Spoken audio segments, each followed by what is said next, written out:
की प्रमुख खबरों में आप सभी का स्वागत है। आपके साथ में प्रतीक्षा वर्मा। तो चलिए नजर डालते हैं। लखीमपुर खीरी के तिकोनिया मंडी समिति में पूर्व में धान खरीद में गड़बड़ी को उजागर करने पर किसानों पर मुकदमा दर्ज करा दिया गया है, जिससे किसानों में रोष व्याप्त है। उधर किसान साध सिंह, किशन महावर, सत्य प्रकाश व विनायक प्रसाद ने बताया कि ऑनलाइन डाटा निकालने पर ज्ञात हुआ टोकन से ज्यादा धान खरीदना इतनी ज्यादा कैसे हुई। यही जानने के लिए जब केंद्र प्रभारी से पूछा गया तो केंद्र प्रभारी तिलमिला गए और उन्होंने रिपोर्ट दर्ज करवा दी। और उन्होंने यह भी बताया कि यह रिपोर्ट इसलिए दिखाई गई है कि केंद्र पर किसान न आए और अपनी मनमानी ना कर सके। जब मीडिया ने केंद्र प्रभारी करुणा शंकर से बात की तो उन्होंने बताया शासन के नियमानुसार खरीद जारी है, किसी तरह की कोई अनियमितता कहीं नहीं है। बिना टोकन नंबर के धान खरीदने का दबाव बनाने और कार में बाधा डालने वालों के खिलाफ रिपोर्ट दर्ज करवाई गई थी। इंडिया 24/7 लाइव टीवी के लिए अजय वर्मा की ये रिपोर्ट। मैं करुणा शंकर प्रभारी हूँ। किस नाम से आपका ये कांटा है? तिकोनिया मंडी। अच्छा, तो जो आरोप लग रहे हैं तो इस संबंध में आप क्या कहना चाहते हैं? ये आरोप जो लग रहे हैं बेबुनियाद हैं। ये कुछ बिचौलिया जो सक्रिय हैं वो आरोप लगा रहे हैं। बाकी किसानों का चुल्ला है और सभी किसानों का चुल्ला है अभी तक। तो किसानों का आरोप है कि 4,000 साढ़े 4,000 कुंटल अभी तक धान तोला गया है जी। और तो आपकी तौल जो है 15,000 कुंटल 16,000 कुंटल ऑनलाइन आ रही है। ऐसा है, यहाँ पे 3 क्रैकेन संचालित हैं। वो 4,000 जो बताया गया उनको जानकारी है, वो 1 क्रैकेन की जो है तौल है। तो आप अलग अलग क्रय केंद्रों की जानकारी उपलब्ध कराएंगे? जी बिल्कुल उपलब्ध। तो बताइए कि जो है और कितने कांटे संचालित हैं आपके यहाँ पे 3 पीसू के जो है क्रैकेन संचालित है। तो जिलाधिकारी महोदय के द्वारा ये भी आपको सूचित किया गया था कि कांटा बढ़ाने की जो बात की गई थी, तो क्या कांटा बढ़ा दिए गए हैं? डबल कांटे हैं। अच्छा, एक क्रैकेन से 2 कांटे हैं। यहाँ पे कुल मिलाकर 6 कांटे चल रहे हैं जी। और शासन की मंशा के अनुरूप ही जो है हम लोग धान खरीद कर रहे हैं, जो शासनादेश हम लोगों को मिला। जो जिलाधिकारी जी, उप जिलाधिकारी जी जो कह रहे हैं उन्हीं के हिसाब से सारा कार्य होगा। तो आप बता पाएंगे कि कितना तोला गया है प्रत्येक कांटे पे? जी। हाँ, ये तिकोनिया मंडी प्रथम में जो है 5,743 कुंटल अब तक की खरीद है। और जो तिकोनिया मंडी द्वितीय है उसमें जो है 5,431 कुंटल किसानों को अब तक जो है धान खरीद। और तृतीय में कितना? तो तृतीय में जो है 5,129 कुंटल। तो ये समथिंग जो है 16,000 कुंटल की जो है 16,000 कुंटल जो है ये अब तक की है, तीनों कांटों के मिला के। आप तो वो टोटल लगभग किया गया तो किसानों का माल वहाँ वास्तव में तुला था 4500 कुंटल, लेकिन तौल वहाँ दिखाई दे रही थी 16,000 के आसपास। तो इस बात को जब हम लोगों ने संज्ञान में लिया तो हम लोगों ने उसका प्रपत्र निकलवाया किसानों का कि कहाँ के किसानों का ये माल तुला है। जब वो सारे हम लोगों ने कागज़ निकलवाए तो कागज़ों पे देखा तो मतलब दूसरे क्षेत्र के किसान थे, यहाँ कभी वो मंडी में नहीं आए थे। यही बात हम लोगों ने सेंट्रल प्रभारी से पूछी।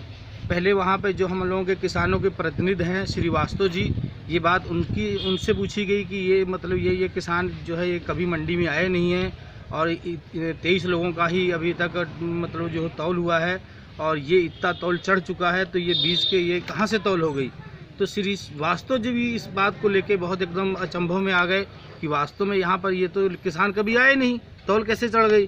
तो हम लोगों ने सेंटर प्रभारी जी को बुलाया, उनसे ये बात पूछी गई तो वो बोले कि ये हमारी अपनी मर्जी है, जहाँ से मर्जी हम तौल करें, जैसे मर्जी हम लोग चढ़ाएं। तो हम लोगों ने कहा नहीं, ये तो गलत है, कायदे से तो ये होना चाहिए जो किसान शाम तक तौल होती है या किसानों के सामने यहाँ पर उसकी खरीद चढ़ जाए। तो बोले हमारे पास यहाँ कोई लैपटॉप नहीं है और लैपटॉप की कोई सुविधा नहीं है, इसलिए हम लोग जो है मतलब दूसरे आदमी हमारे चढ़ाते हैं।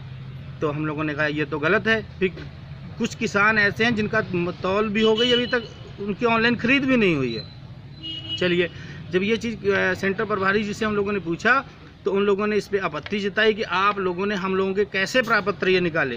तो हम लोगों ने कहा कि ये जो है सरकार की सुविधा है, सरकार ने किसानों को ऑनलाइन अपना ये अधिकार दे रखा है कि ऑनलाइन वो अपने कागज़ चेक कर लें कि हमारा कितना माल किस सेंटर पे तुला है और हमारे नाम से तौल हुई है या नहीं हुई है। जब ये चीज़ हम लोगों ने रखी तो उन लोगों को इस चीज़ का बुरा लगा, उन लोगों ने जाके थाने पे हम लोगों के खिलाफ FIR करा दी।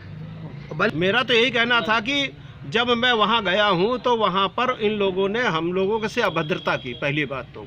नंबर 2, केंद्र प्रभारियों ने अभद्रता की। तो हम लोगों ने कहा भैया अगर इस तरीके से तुम लोग तौल रहे हो, 10 किलो भी तुम लोग ले रहे हो और अगर तुम्हारा पेट नहीं भरता है तो 1 आध किलो और बढ़ा लो, किसानों का तो कम से कम तौलो। नंबर वाइज तोल लो। तुम अलग अलग किसानों का बाहर के भी किसान अगर तुम तोल रहे हो तो उनको टोकन में आना चाहिए। तो इसका आरोप है कि बाहर से भी धान आ रहा है जो हाँ, बिना टोकन के तोला जा रहा है। बगैर टोकन के तोला जा रहा है। वो एसडीएम साहब ने व्यवस्था बनाई है, उसका ये लोग खिलवाड़ उड़ा रहे हैं। तो एसडीएम साहब से भी आप लोग ने शिकायत की तो उन्होंने एसडीएम साहब का मेरे पास फोन आया, मैंने एसडीएम साहब से शिकायत भी की तो बोला ये गलत है, इस तरीके से नहीं होना चाहिए। फिर बाद में उन लोगों ने क्या किया भगवान जाने। फिर हम लोग जब यहाँ पर हमारी सुनवाई नहीं हुई फिर हम लोग सीधे डीएम साहब के पास गए। तो शाम को हमें यहाँ तिकुनिया से खबर गई कि आप लोगों के खिलाफ एफआईआर दर्ज कर दी गई। हम लोगों को कतई विश्वास नहीं है कि पारदर्शिता खरीद में है। 107वां नंबर मेरा है, मुझे ही नहीं उम्मीद है कि इस सन 20 में तुलेगा कि सन 21 में तुलेगा। और पूछने पे तुरंत ये धमकी दी जाती है कि कार्रवाई होगी, क्योंकि परसों कुछ किसानों के ऊपर मुकदमा फर्जी तरीके से लिखा दिया गया है जिसकी कोई वास्तविकता नहीं, और सिर्फ ये इसलिए किया गया कि लोग भ्रमित हो जाए, दहशत में आ जाए, जिससे यहाँ अपना धान ही न लावे। शासन की मंशा कुछ है, प्रशासन की मंशा कुछ और है। प्रशासन से हमारी गुजारिश ये है कि जो ये एफआईआर किसानों की कराई गई, प्रशासन उसको निरस्त कराए और किसानों की तौल सामान्य रूप से चलती रहे।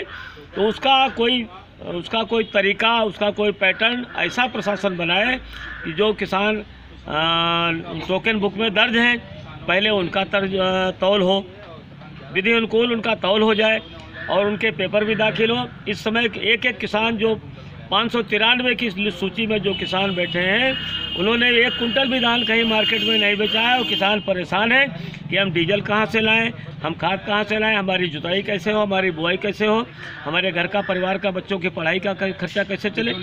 इसलिए किसान इस समय इतना हताश, इतना निराश और इतना परेशान है कि इसकी कोई सीमा नहीं और प्रशासन इस बात को सुनना नहीं चाहता। फिलहाल के लिए हमें दीजिए इजाजत, मिलते हैं नई खबरों के साथ। तब तक के लिए आप बने रहिए हमारे साथ और देखते रहिए इंडिया 24/7 लाइव।